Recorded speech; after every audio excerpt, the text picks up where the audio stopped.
हो रहा है। अब अगला टॉपिक है हमारा, that is one way communication versus two way communication. One way communication, आप नाम में देख रहे हो कि कम्युनिकेशन का फ्लो क्या ना, बस एक साइड से हो रहा है, सामने वाले की तरफ से कुछ रिस्पॉन्स नहीं आ रहा है, तो इसे वन वे कम्युनिकेशन कहा जाता है। जब सेंडर ही बस सब कुछ बोला है, रिसीवर के साइड से वो कुछ भी रिसीव नहीं कर रहा है, तो then communication is known as one way communication. In the early stages of industrial revolution, communication was limited to the giving orders or instruction. This was one way communication. तो पहले के इंडस्ट्रियल रिवोल्यूशन जब था, हमारा एक time period था, तो उसमें क्या था, बस ये लगता था कि बस हम ऑर्डर देंगे, हम सामने वाले से फीडबैक वगैरह नहीं लेंगे। This is known as one way communication. But later it was experienced that mere giving up information is not sufficient. Opportunities should be provided to the middle management and the lower level employees to question the rationale of issued instruction, offer suggestions for the smooth functioning of the organization. Thus two-way communication was originated. तो फिर बाद में ये देखा गया कि two-way communication भी काफ़ी इंपॉर्टेंट है, क्योंकि इसमें फिर क्या होता है कि हमें फीडबैक मिल नहीं रहा है कि इससे प्रॉब्लम आ रही है। अगर मैं आपको पढ़ा रहा हूँ, आपसे मैं पूछूँ ही नहीं बेटा तुम्हें समझ में आया कि नहीं आया, मैं बस कंटिन्यूसली पढ़ाया जाऊँ, मैं फीडबैक लूँ ही नहीं, तो फिर यहाँ पे कम्युनिकेशन इफेक्टिव नहीं हो पाएगा, तब फिर हम इंप्रूवमेंट नहीं कर पाएंगे। तो later on it was realize कि भाई one way communication is a very poor form of communication, इससे चीज़ें इंप्रूव नहीं होंगी, और टू वे कम्युनिकेशन का इसीलिए क्या हुआ, इसको ओरिजिनेट हुआ, इसको लाया गया। तो अब यहाँ पर आप देख सकते हो वन वे कम्युनिकेशन में क्या हो रहा है, टॉप मैनेजर ने ऑर्डर दिया मिडिल को, मिडिल ने क्या किया, लोअर को बता दिया इंस्ट्रक्शन देखिए, बस अब फीडबैक हुआ, काम में क्या प्रॉब्लम आ रही है, ये चीज़ें नहीं सुनी गई।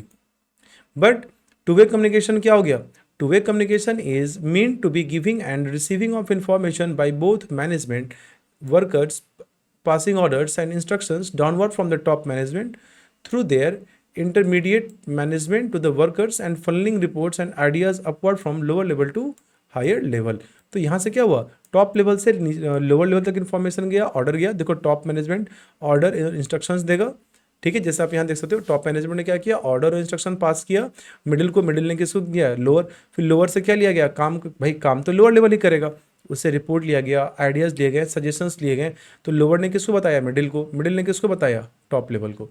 तो ये कम्युनिकेशन क्या हुआ, टू वे कम्युनिकेशन। आइए अब बढ़ते हैं अगले टॉपिक की ओर, that is functions of communication. Communication का फंक्शन आखिरकार क्या होता है। Lee Thayer, a prominent manager thinker in his book Communication and Communication System, has divided the function of communication into the following four categories. तो communication के चार categories हैं। पहला है the information function. Information function क्या होता है, it serves to provide knowledge to the individuals who need guidance in their action. It also fulfills the workers' desire of awareness of things that affect them. तो एक होता है information. Information में मैं कोई इन्फॉर्मेशन सीख कर रहा हूँ, किसी कंपनी में मैं नई ज्वाइनिंग हुई, मुझे पता नहीं भाई मुझे क्या काम करना है, कैसे काम करना है, तो मुझे इन्फॉर्मेशन दिया गया, so this is known as information function. The command and instructive function.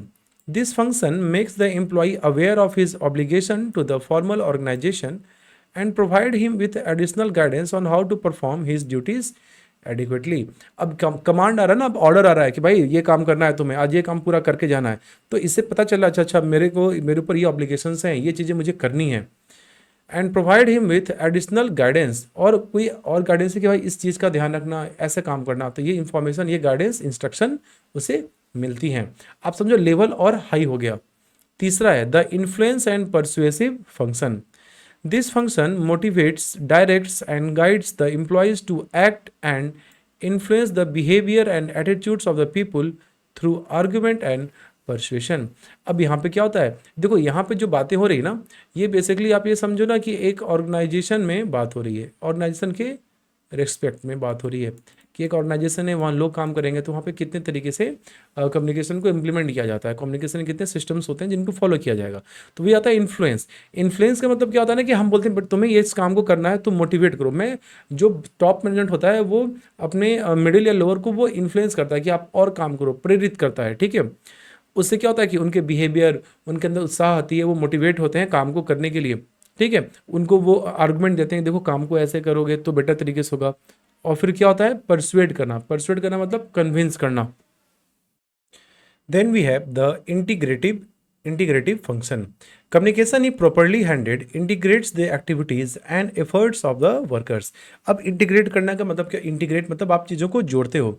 अगर हम बहुत बेटर तरीके से लोगों को कम्युनिकेट करेंगे और लोग हमारी बात को समझेंगे कि हमें इस दिशा में काम करना है। आप जैसे एक बात देखो, प्राइम मिनिस्टर नरेंद्र मोदी जी, उन्होंने क्या किया, स्वच्छ भारत अभियान को लॉन्च करने के लिए उन्होंने क्या किया, जैसे उन्होंने क्या किया कि वो प्रधानमंत्री होके वो चले गए झाड़ू लगा रहे हैं, साफ कर रहे हैं। अब ये क्या था, एक सिंबॉलिक वे था। इससे लोग क्या हुए, मोटिवेट हुए। लोगों के एफर्ट को, मतलब लोग इस काम को देख प्रेरित हुआ कि अब सब कोई क्या करने लगा कि उस काम को बहुत सीरियसली लगा कि हमें अपने देश को साफ रखना है, हमें अपने देश को स्वच्छ बनाना है। तो ये क्या हुआ कि हमने सारे के लोगों को एक तरह से मैसेज दिया, फिर सब लोग इस चीज़ के प्रति काफ़ी ज़्यादा अवेयर भी हुए और देश को साफ करने की दिशा में, देश को क्लीन रखने की दिशा में लोग काम करना भी स्टार्ट किए। तो ये एक एडवांटेज होता है जब हम बहुत अच्छे तरीके से, हमारा कम्युनिकेशन स्टाइल क्या हो, काफ़ी अच्छा हो, काफ़ी इन्फ्लुएंशियल हो। तो ये चीज़ें हमारी क्या होती हैं, काफ़ी वेल तरीके से चीज़ें, काम ऑर्गेनाइजेशन में चीज़ें चलती हैं। क्लियर?